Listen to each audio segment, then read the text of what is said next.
संपन्न भारत के निर्माण की तरफ। तो इस दिशा में आगे बढ़ते हुए, इस उद्देश्य की तरफ आगे बढ़ते हुए, आइए इस सम्मेलन का आरंभ करते हैं। अपनी मातृभूमि, अपनी कर्मभूमि, अपने राष्ट्र को शत शत प्रणाम कर, और आप सभी से मैं निवेदन करती हूँ अपने स्थान पर खड़े होने के लिए, राष्ट्रगान के लिए। Requesting you to please rise into positions for the national anthem. सम्मेलन का आरंभ करते हैं।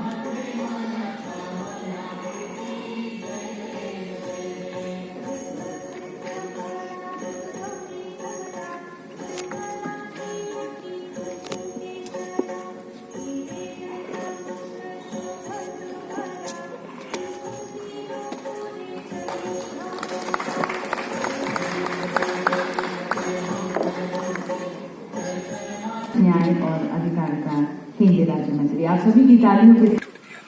गुड मॉर्निंग, नमस्ते। माननीय उपभोक्ता मामले, खाद्य और सार्वजनिक वितरण मंत्रालय के राज्य मंत्री और आज के हमारे मुख्य अतिथि माननीय श्री बनवारी लाल जी वर्मा, माननीय उपभोक्ता मामले, खाद्य और सार्वजनिक वितरण मंत्रालय के राज्य मंत्री श्रीमती नींबूबेन जयंतीबाई बांग्यानी जी, लोकसभा सदस्य माननीय हमारे प्रिय श्री नीतीश भाई पटेल, जो हमारे व्यापार जगत में बका भाई के नाम से काफी पॉपुलर हैं, मंच पर विराजित भारत सरकार के वरिष्ठ अधिकारीगण, जीपीसी प्रेसिडेंट मेरे मित्र श्री विजय अयंगर जी, विभिन्न देशों से पधारे गए माननीय राजदूतगण, आदरणीय सभी अतिथिगण, सम्मानित वक्तागण और प्रिय प्रतिभागियों, भाइयों और बहनों, भारत दलहन सेमिनार 2024 में आप सभी का स्वागत करते हुए मुझे बहुत खुशी हो रही है और सच कहूं तो ये मेरे लिए बड़े सम्मान की बात है। आप सभी इस बात से अवगत हैं कि भारत दलहन एवं अनाज संघ यानी IPGA देश में दलहन और अनाज क्षेत्र की सबसे बड़ी संस्था है, जो हर वर्ग के हितधारकों और वैल्यू चेन में शामिल भागीदारों का प्रतिनिधित्व करती है। IPGA बेहद सम्मानित संस्था है और मैं इसके अध्यक्ष के रूप में यहाँ उपस्थित विभिन्न क्षेत्र के गणमान्य हस्तियों, सरकारी अधिकारियों, उद्योग जगत के दिग्गजों, इस व्यवसाय से जुड़े प्रतिष्ठित व्यक्तियों और उत्साही लोगों की गरिमामयी सभा को देखकर गौरवान्वित महसूस कर रहा हूँ और मुझे हार्दिक प्रसन्नता हो रही है कि आप सभी यहाँ एकजुट हुए हैं, क्योंकि आप सब यही चाहते हैं कि भारत में दलहन के लिए बेहतर इकोसिस्टम को बढ़ावा मिले और उसे मजबूत बनाया जाए। सबसे पहले मैं हमारे सम्मानित अतिथियों, वक्ताओं और पैनल के सदस्यों का तहे दिल से स्वागत करता हूं। आज की सभा में आप सबकी मौजूदगी से यह जाहिर होता है कि आप दलहन क्षेत्र के प्रति अपने संकल्प पर कायम हैं। साथ ही इससे उन सभी विषयों की अहमियत का भी पता चलता है जिन पर हम आज दिन भर चर्चा करने वाले हैं। IPGA में हम आप सभी के बहुत आभारी हैं, क्योंकि आपने अपने मूल्यवान अनुभवों और अपनी विशेषज्ञता को साझा करने की इच्छा जताई है। मैं उन सभी पार्टिसिपेंट का भी आभार व्यक्त करना चाहता हूं जो दूर दूर से आए हुए हैं, लगातार कुछ नया सीखने, जुड़ने और अपने और योगदान देने की चाहत ही इस सेमिनार को एक जीवंत और समृद्ध अनुभव बनाती है। इस फोरम में आप सभी ने जो उत्साह दिखाया है उसके हम सच्चे दिल से सराहना करते हैं। भारत सरकार ने दलहन के क्षेत्र में प्रगति के लिए जो प्रयास किए हैं, हम सभी उसकी भूरी भूरी प्रशंसा करते हैं। हम धीरे धीरे दालों के उत्पादन में आत्मनिर्भरता हासिल करने के करीब पहुंच रहे हैं। बीते 10 सालों में घरेलू स्तर पर दलहन का उत्पादन में काफी बढ़ोतरी हुई है।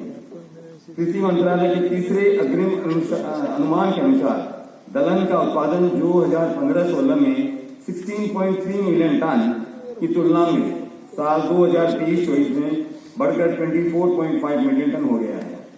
दरअसल बीते 4 सालों में दलहन का औसत उत्पादन 24-25 मिलियन टन रहा है। दूसरी ओर मांग लगभग 30 से 32 मिलियन टन रहने का अनुमान है।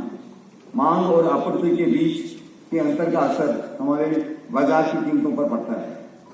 साल 2024-25 की बात की जाए तो सबसे अच्छी खबर यह है कि दक्षिण पश्चिम मानसून की वजह से महाराष्ट्र, कर्नाटक, मध्य प्रदेश और गुजरात एवं अन्य राज्यों में भरपूर बारिश हुई है, जो दलहन के उत्पादन के लिए बहुत लाभदायक है। अगर अगस्त और सितंबर के महीने में सामान्य बारिश होती है तो हम यकीनन तीसरे साल मौसम से प्रभावित दलहन की फसल की तुलना में खरीफ की फसल में सुधार की उम्मीद कर सकते हैं।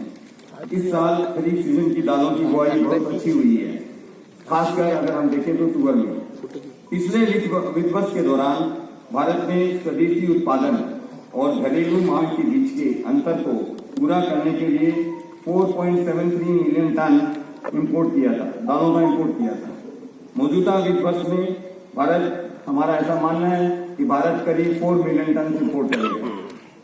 मजबूत आर्थिक विकास, बढ़ती जनसंख्या और पौष्टिक तत्वों से भरपूर खाने पीने की चीजों के बारे में बढ़ती जागरूकता के साथ साथ सेहतमंद भोजन की आदतें विकसित होने की वजह से साल 2030 तक हमारे देशों में दालों की मांग लगभग 40 मिलियन टन तक पहुंच सकती है। बदकिस्मती से पिछले साल हमने देखा कि जलवायु में बदलाव ने सामान्य रूप से भारतीय खेती और खास तौर पर दलहनी फसलों पर काफी बुरा असर पड़ा है। ला नीना और एल नीनो भी बारी बारी से आते रहते हैं। इन सभी चीजों ने घरेलू आपूर्ति में रुकावट उत्पन्न की है। दुनिया में दलहन की फसलों के लिए सबसे बड़ा क्षेत्र होने और दुनिया के सबसे बड़े दलहन उत्पादक का दर्जा पाने के बावजूद हमारे देश में दालों की खेती मुख्य रूप से उन इलाकों में होती है जो बारिश पर निर्भर है। इससे फसल जैविक और अजैविक दबावों के प्रति संवेदनशील हो जाती है। हालांकि घरेलू स्तर पर उत्पादन को बढ़ाने के लिए हर संभव कोशिश की जा रही है, फिर भी एक उपयोगी इंपोर्ट पॉलिसी, ट्रेड पॉलिसी के जरिए इस कमी को पूरा किया जा सकता है, जिससे हमारी खाद्य एवं पोषण सुरक्षा को बढ़ाने में मदद मिलती है। अगर लंबे समय के लिए बनाई गई व्यापार एवं टैरिफ नीति स्थिर और अनुमान लगाने योग्य हो तो इससे घरेलू उत्पादकों और उपभोक्ताओं के साथ साथ पॉलिसी मेकर्स तथा वैल्यू चेन के भागीदारों के हितों के बीच समझदारी से तालमेल बनाने में मदद मिलेगी। आईपीजीए को इस बात की खुशी है कि हम हमेशा की तरह अपने सभी भागीदारों को फायदा पहुंचाने वाली प्रगतिशील व्यापार एवं टैरिफ नीति तैयार करने में पॉलिसी मेकर्स के साथ मिलकर काम करते हैं। हम अपने नीति निर्धारकों पॉलिसी मेकर्स को सक्रिय नीतिगत हस्तक्षेप के लिए सही राह दिखाने की स्थिति में है।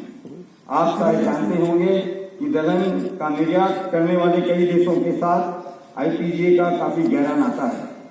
इससे दुनिया भर की जानकारी हमारे लिए सुलभ हो जाती है।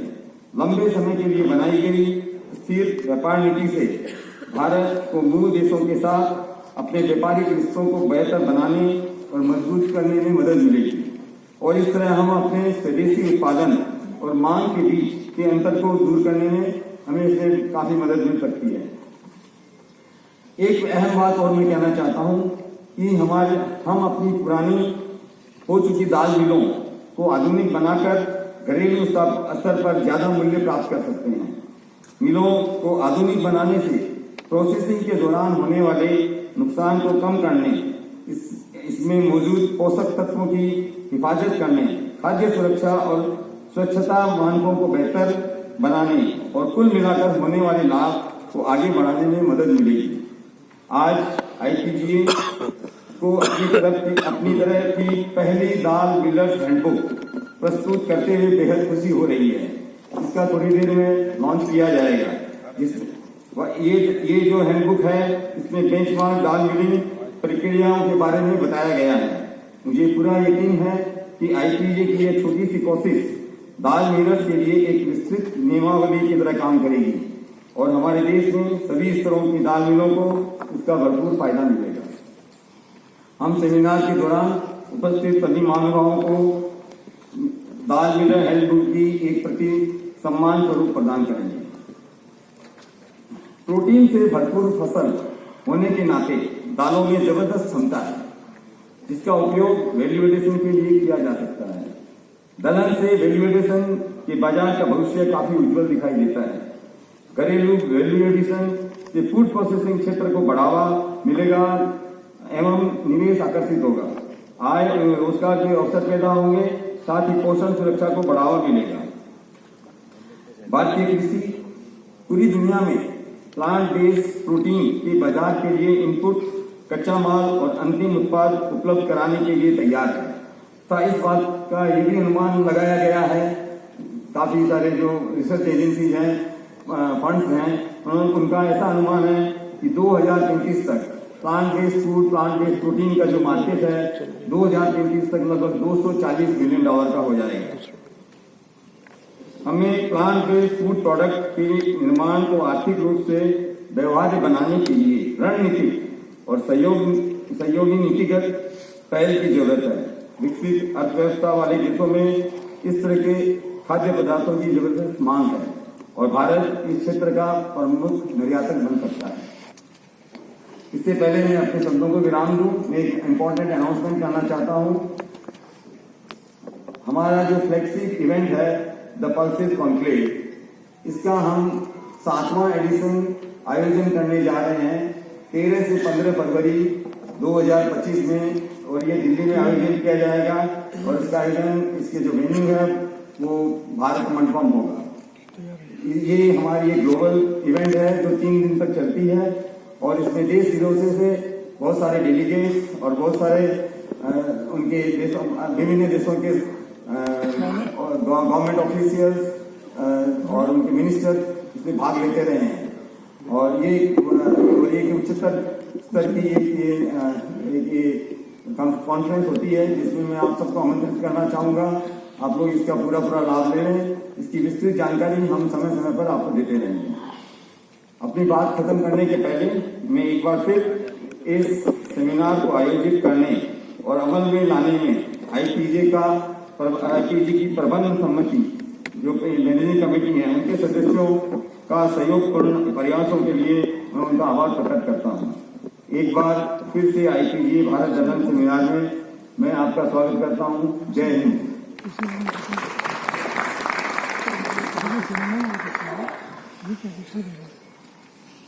धन्यवाद सर। हमारे सेक्टर की क्या चुनौतियां हैं, क्या इश्यूज हैं, क्या रणनीति होनी चाहिए, कौन सी नीतियां इसे और बल देंगी, सुदृढ़ बनाएंगी, उन सभी का उल्लेख कर हमारे सम्मेलन के टोन और कॉन्टेक्स्ट को सेट करने के लिए बहुत बहुत धन्यवाद।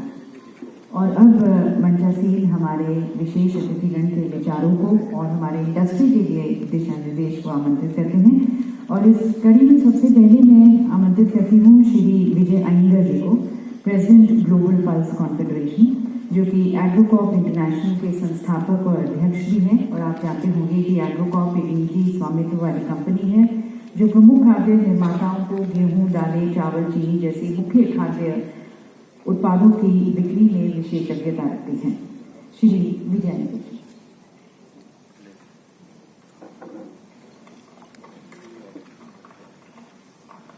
Good morning. Greetings from Singapore, UAE and the US. Shri Verma ji, Minister of State for Consumer Affairs, respected excellencies, dignitaries on stage, ambassadors and high commissioners from various countries. It's a pleasure to be here this morning, and thank you very much for IPGA for inviting me to be part of this occasion. Congratulations to Mr. Bimal Kothari and the management team of IPGA for putting together this phenomenal event. I see a number of players who are stakeholders in the pulses and grains business who are here today, and really from GPC's perspective, you know what it takes to put an event of this magnitude together. Congratulations again, and it's really a pleasure to be part of this event. From GPC's point of view, we really appreciate the role of IPGA in disseminating information, increasing transparency, and providing a platform for dialogue and collaboration in our sector. And this seminar is a testament to that. I'd like to recognize the efforts of Mrs. Kare, Secretary of Consumer Affairs, who participated in a conversation with GPC board members and National Association leaders earlier this year about India's consumption patterns and requirements, as well as NAFED, our long-standing partners, for their dedication and hard work, which has been instrumental in driving the pulses industry forward. From GPC's perspective, we are deeply conscious of the food security role that pulses plays in India.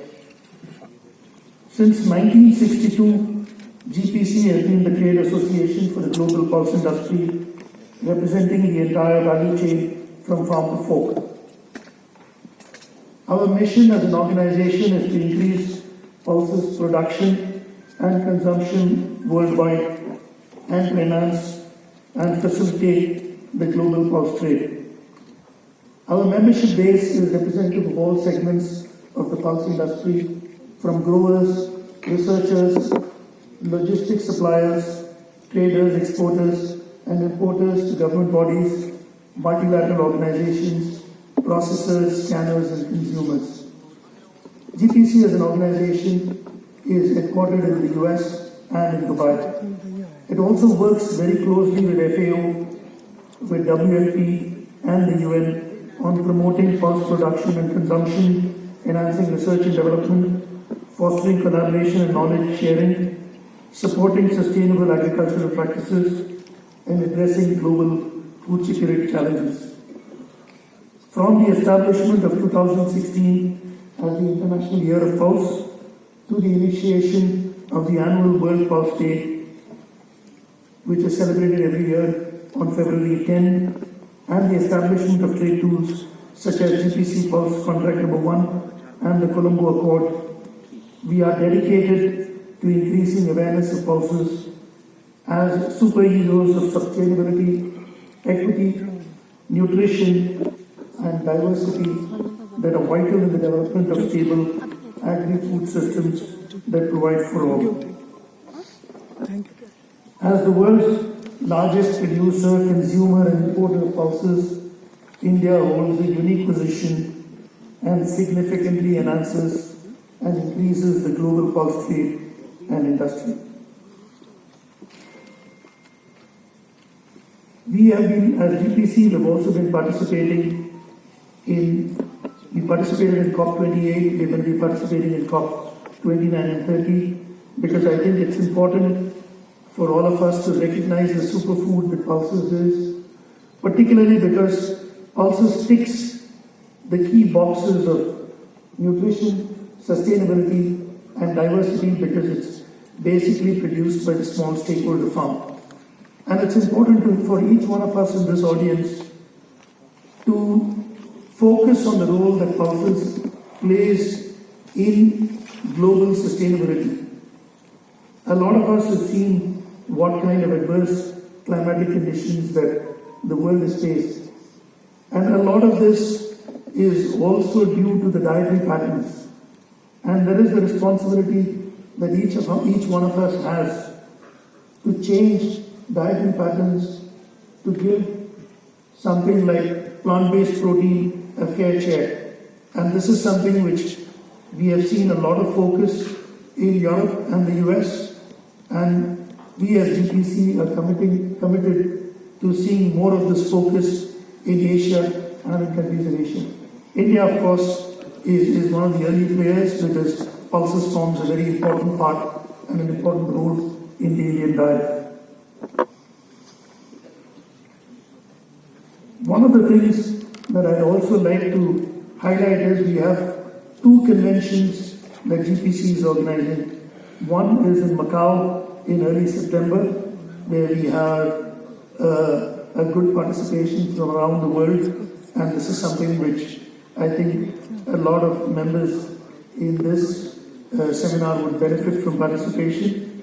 And we have a global conference, which is our annual conference विज्ञान भवन in seminar विज्ञान Singapore भवन में हूँ, in seminar चल रहा है May 20th to विज्ञान 23rd, भवन which we expect a good विज्ञान भवन participation. In fact, it'll be very topical to mention that our last conference was in Delhi in February, in which we received tremendous, we had the support of NAFED and the Department of Consumer Affairs, and we received tremendous support from the ministry, from the various ministries in the Government of India. So let me close off by thanking IPGA again for the invitation here, and I appeal to all of us to jointly harness the potential of pulses to create a more equitable, healthy and sustainable world. Thank you. अभी नहीं है बहुत बहुत धन्यवाद sir आपके संदेश के लिए और विशेष रूप से जो हमारे सेक्टर का पर्यावरण संरक्षण की तरफ और हमारी इंडस्ट्री के सतत और समावेशी विकास की तरफ, भारत के समावेशी और सतत विकास की तरफ जो योगदान है उसे यहाँ पर हाईलाइट करने का। And ladies and gentleman, it has been observed that in the industry, the scientific information lacks comprehensive knowledge and information on the traditional and modern processing, especially towards its requirement, its application, technology and machinery. तो इस knowledge gap को bridge करते हुए IPGA द्वारा एक विशेष पत्रिका develop की गई है, The Miller's Handbook। और मैं निवेदन करती हूँ हमारे माननीय मंत्री जी से, श्री BL वर्मा जी से, कि आप इस प्रकाशन का विमोचन करें। ये पुस्तिका दिव्यजनों दाल मिलों के लिए भारत की नियामक आवश्यकताओं, गुणवत्ता मानकों और दाल प्रसंस्करण में मिलर्स उद्योग के लिए सर्वोत्तम प्रथाओं पर महत्वपूर्ण जानकारी प्रदान करने के लिए डिजाइन की गई है। ऐसा करके इसका उद्देश्य पल्सेस वैल्यू चेन की एफिशिएंसी और रेजिलियंस को बढ़ाना है, जिससे उद्योग की चुनौतियों का सामना किया जा सके और उद्योग के भविष्य में विश्वास पैदा किया जा सके। The book is published in collaboration with the Food Chain ID India, which is based in Dubai. They have their office also here in India, which is headquartered in Mumbai.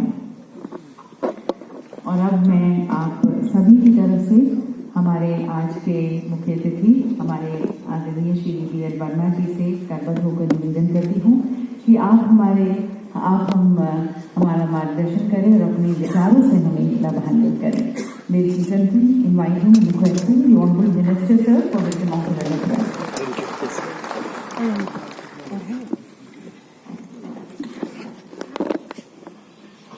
बोले भारत माता की जय।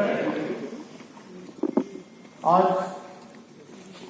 भारत दलहन सेमिनार के इस कार्यक्रम में उपस्थित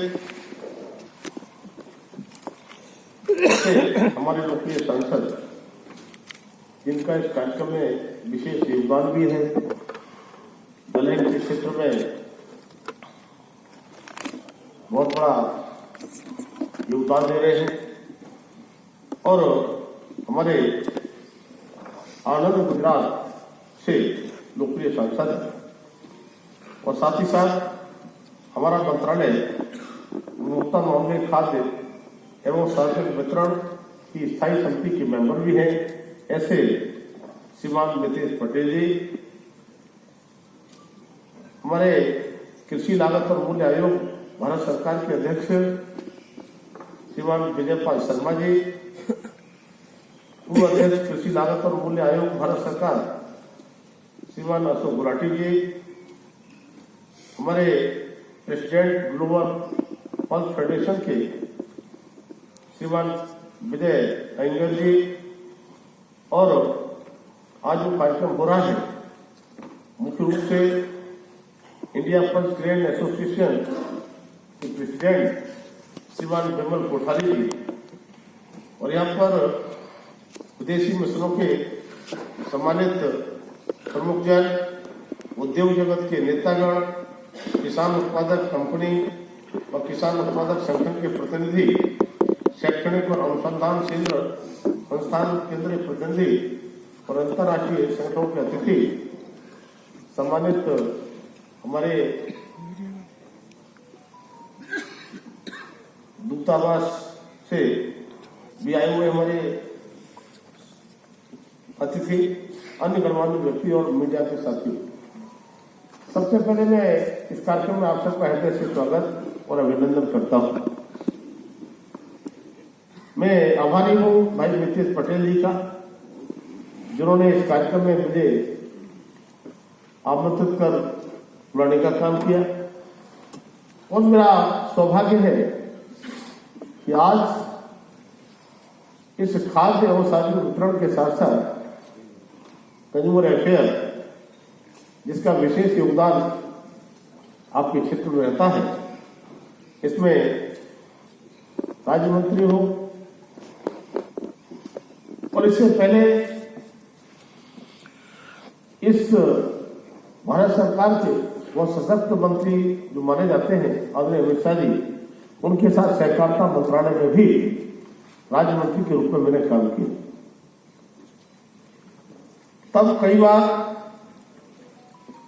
ऐसे फोरम पर जहां लगातार हम किसानों की, दलहन की, एमएसपी की चर्चा करते रहे हैं, उन कार्यक्रमों में भी मुझे सहभागिता करने का अवसर मिला है। और आज सेमिनार में लगातार आप चिंतन करेंगे, मंथन करेंगे, चर्चा करेंगे और कैसे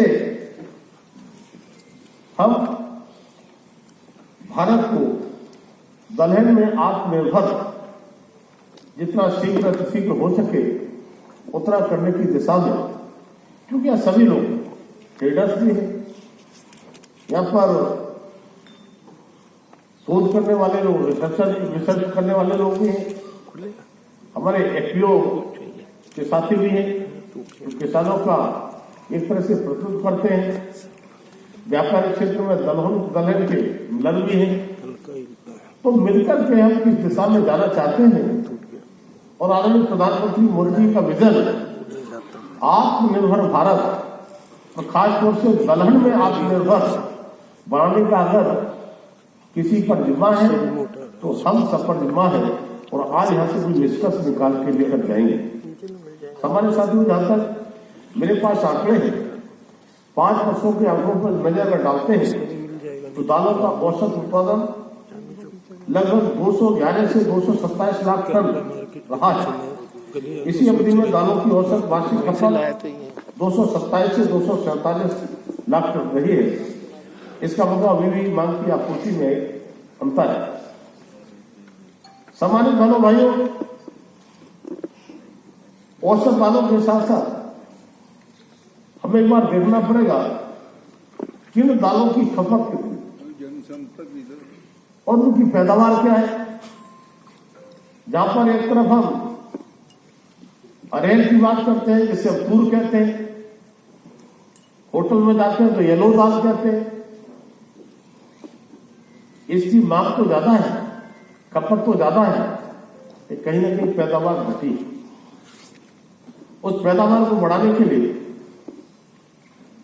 मूंग हमारी बहुत पौष्टिक होती है। अगर कोई अस्वस्थ होता है तो डॉक्टर हल्कीदार होने के नाते, पाचक होने के नाते डॉक्टर सलाह तो देते हैं, स्वास्थ्य वर्धक भी होती है, लेकिन उसके बाद में भी मूंग की उत्पादक हमारे वहां ज्यादा होता है और खपत थोड़ा कम होता है। इन सब चीजों का बैलेंस हम कैसे बना सकते हैं, तब मैं कहूंगा कि इस जो गैप का कारण है तो खान पान की जो हमारी हैबिट पड़ी हुई है, आदत पड़ी हुई है, उनमें कैसे बदलाव ला सकते हैं। जनसंख्या वृद्धि भी एक किस्म का कारण है, जलवायु परिवर्तन भी एक कारण है। इन सभी का समावेश किस तरह से करके और हम बैलेंस बना सकते हैं, इस सेमिनार में शायद मुझे लगता है कि उसमें भी चर्चा करने की आवश्यकता है। और इस उत्पादन और खपत में इस गैप को कम करने के लिए जब तक हम उत्पादन बढ़ाएंगे नहीं, तब तक ये गैप बढ़ता नहीं है। और इस दिशा में सरकार भारत सरकार लगातार मानी एक नहीं अनेकों पहल करने का काम करेगी।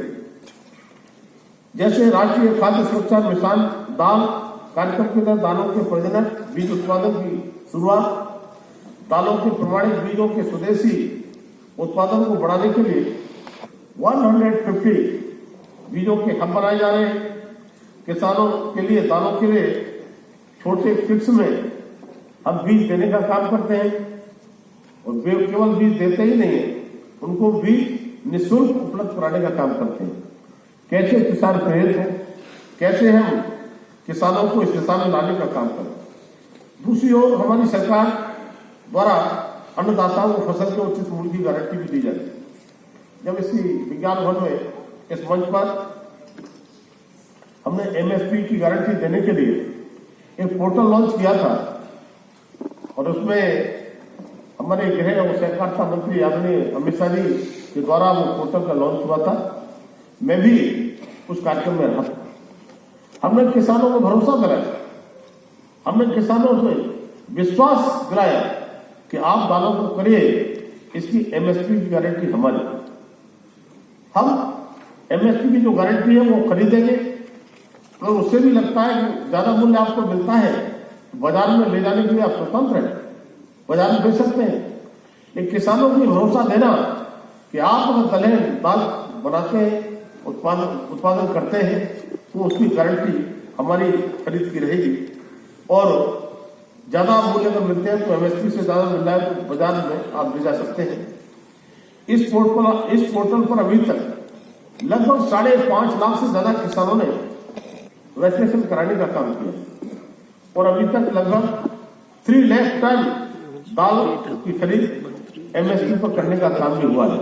मैंने पोर्टल लॉन्च होने के बाद में हम अपना कदम बढ़ाए ही नहीं है, किसानों के लिए भरोसा देने का काम किया है। एमएसपी में 10 साल में इतनी बढ़ोतरी आदरणीय प्रधानमंत्री मोदी के नेतृत्व में की गई है, उसमें भी मैं हल्की चर्चा करना चाहता हूं। खासतौर से जब देखेंगे 2014-15 में किस दाल का मूल्य क्या था और माननीय मोदी सरकार ने किसानों के हित में उस एमएसपी को बढ़ाते बढ़ाते आज हम कहां तक पहुंचे हैं, उसमें पूरी बात में करूं तो 4,350 रुपीज उस समय होता था 2014-15 में। आज उस रेट को बढ़ाकर के एमएसपी को 7,550 करने का काम किया, यानी 4,350 से 7,550 हम दोगुने के आसपास, डबल के आसपास पहुंच रहे हैं। इसी प्रकार से मूंग की दाल में एमएसपी होती थी 2 से 14-15 में, 2014-15 में 4,600, उसे बढ़ाकर के हमने 8,682 यानी 8,682 रुपए क्विंटल करने का काम किया है। माने लगभग दोगुने के आसपास, हम जहां 4,600 पर खड़े थे आज हमने 8,682 मूंग की दाल का रेट किया है। उड़द की दाल की हम बात करें तो ये 4,350 हुआ करती थी, आज इसे बढ़ा करके 7,400 यानी 4,350 से बढ़ा करके 7,400 रुपए प्रति क्विंटल करने का काम किया है। चने की एमएसपी भी 3,100 इसको बढ़ा करके 5,440 रुपीज करने का काम किया है, यानी 3,100 रुपए से बढ़ा करके 5,440। और उसी प्रकार से मसूर का दाल जो 2,950 हुआ करता था उसे डबल से भी बढ़ा करके ज्यादा 6,425 यानी 2,950 से बढ़ा करके हम 6,425 रुपए तक करने का काम किया है। जो मैं कहूँगा जो दलहन की कीमत 2014-15 के बाद माननीय मोदी सरकार ने 10 वर्षों में लगभग डबल करने का काम किया है। इसलिए किसानों को निसंकोच बिना किसी की चिंता किए इन दलहन की तरफ हमको आगे बढ़ाना चाहिए। और यहाँ पर जब हमारी सरकार उत्पादन बढ़ाने और अन्नदाताओं के हित में लगातार प्रयासरत है, वहीं दूसरी दलहन की सुलभ उपलब्धता किफायती मूल्य पर करने के लिए भी कदम उठाने का काम किया है। इस संबंध में सरकार ने 2023 में भारत दाल की शुरुआत करने का काम किया था, जिसमें सरकार के पास चना साबुत स्टॉक को खुदरा बिक्री के लिए चना दाल में परिवर्तित करने का काम किया है और हमने कंज्यूमर को सस्ती कीमतों पर दाल उपलब्ध कराने का काम भी किया है। भारत दाल उपभोक्ताओं के लिए 1 किलो के पैक के लिए 60 रुपए प्रति किलोग्राम तक हमने बेचने का काम किया है और जो 30 किलो के पैक थे उसमें 55 रुपीज केजी के हिसाब से हमने कंज्यूमर को तक पहुंचाने का काम किया है। माने यार दालों के रेट इतने बढ़ रहे हो, इसके बाद में भी हमने 60 रुपीज तक और शुरू में हमने तूर की दाल को भी भारत दाल में कंज्यूमर तक पहुंचाने का काम किया।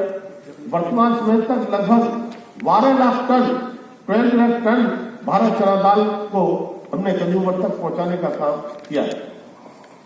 इसी तरह मूंग दाल को 107 रुपीज प्रति किलोग्राम में, मूंग साबित को 93 रुपीज में प्रति किलो के हिसाब से भारत दाल ब्रांड के तहत उपभोक्ताओं को रियायती कीमत पर बेचने का काम भी हमने किया है।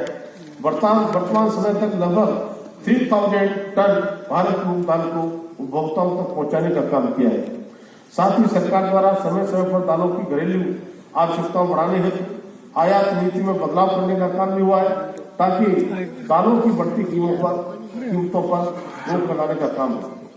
भारत के यशस्वी प्रधानमंत्री आदरणीय प्रधानमंत्री मोदी के नेतृत्व में केंद्रीय बजट में मूल्य स्थिरीकरण कोष द्वारा PSF के तहत 10,000 करोड़ रुपए आवंटित करने का काम हुआ है, जो मार्केट में कीमतों को नियंत्रित करने के लिए समय समय पर हम कदम उठाने का काम करते हैं, जिसका उपयोग दलहन समय आवश्यक कृषि बागवानी खाद्य वस्तुओं में बाजार हस्तक्षेप करने के लिए किया जाएगा, ताकि उपभोक्ताओं को इसके लिए उपलब्धता आसानी से हो सके। इसके अलावा सरकार ने जमाखोरी को हतोत्साहित करने, कालाबाजारी को रोकने के लिए तूर और चना पर इक्टा की सीमा भी लगाने का काम किया।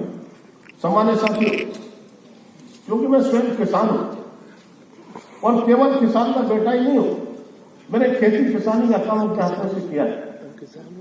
मैं जानता हूं किसानों की समस्याएं क्या हो और किसानों की समस्याओं का समाधान किस तरह से कर सकते। तो दाल पर चर्चा हम कर रहे हैं, मुझे लगता है कि हम किसानों की चिंता करेंगे, वहीं पर हम 140 करोड़ हमारे उपभोक्ता हैं उनकी भी हम चिंता करेंगे और साथ ही साथ अपने देश की चिंता भी करेंगे। हम तीनों का समावेश किस तरह से, तब मैं कहूंगा कि आज किसान पहले से कहीं बहुत खुशहाल हुआ है।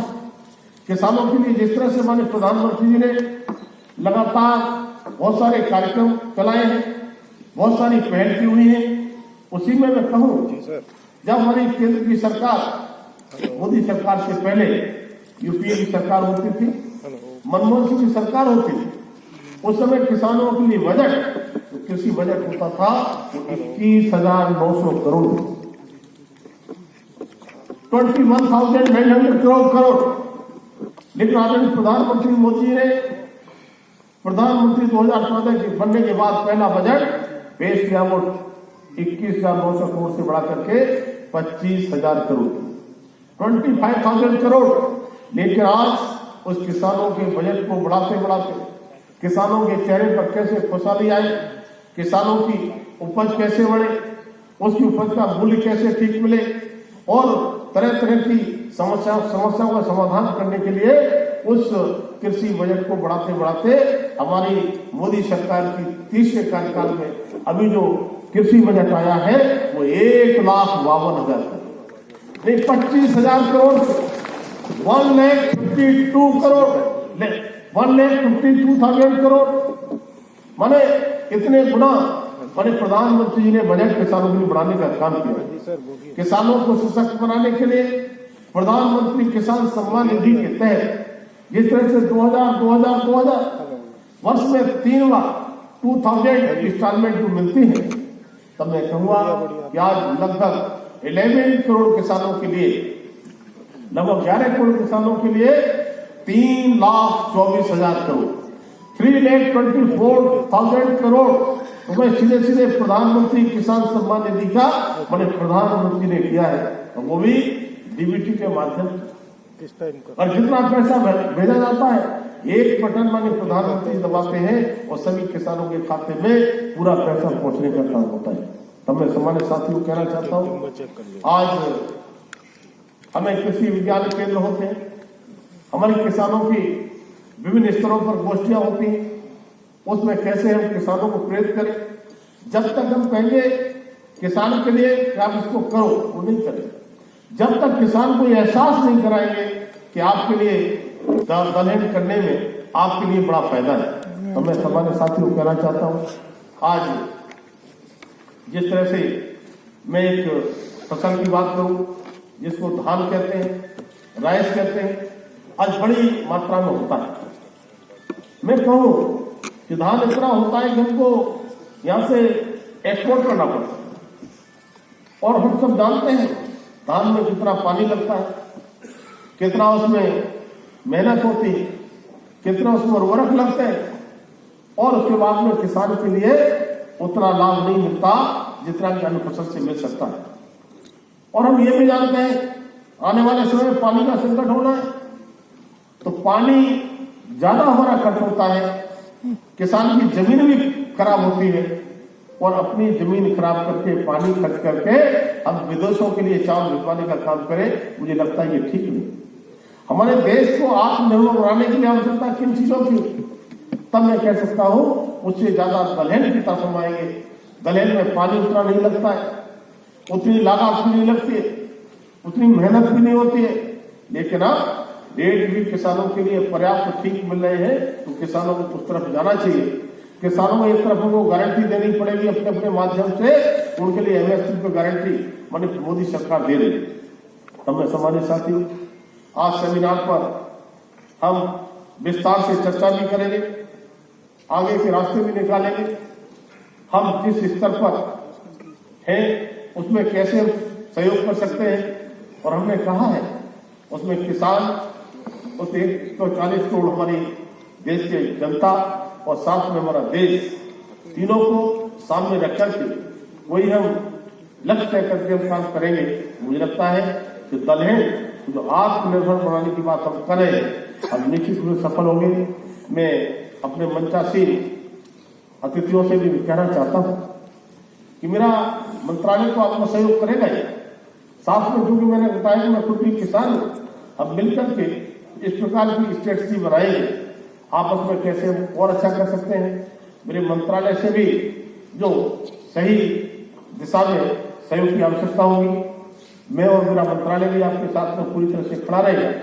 और अपने मैं मितेश पटेल जी को मैं विश्वास दिलाना चाहता हूं कि आपने जिस विश्वास के साथ मुझे बुलाया है, मैं आपके साथ में हमेशा खड़ा हूं। और क्योंकि मैंने बताया मैं किसान भी हूं, इस देश का जिम्मेदार नागरिक भी हूं, और साथ ही साथ भारत सरकार में, मोदी सरकार में मंत्री होने के नाते मुझे जिम्मेदारी और बढ़ जाती है।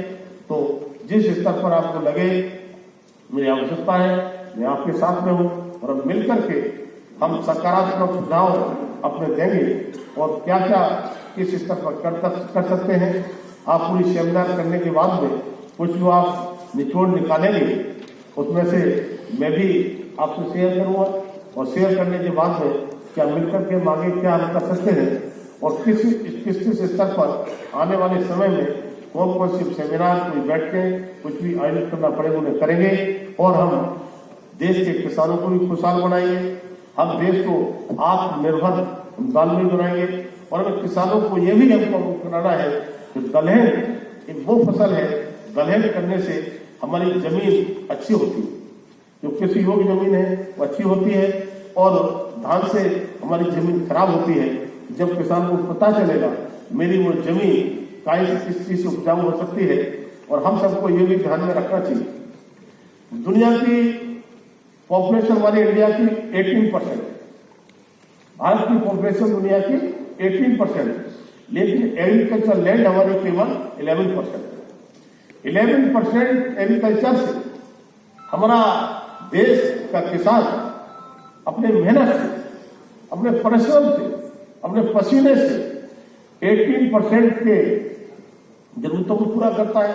साथ ही साथ विदेशों के लिए भी हम भेजने का काम करते हैं।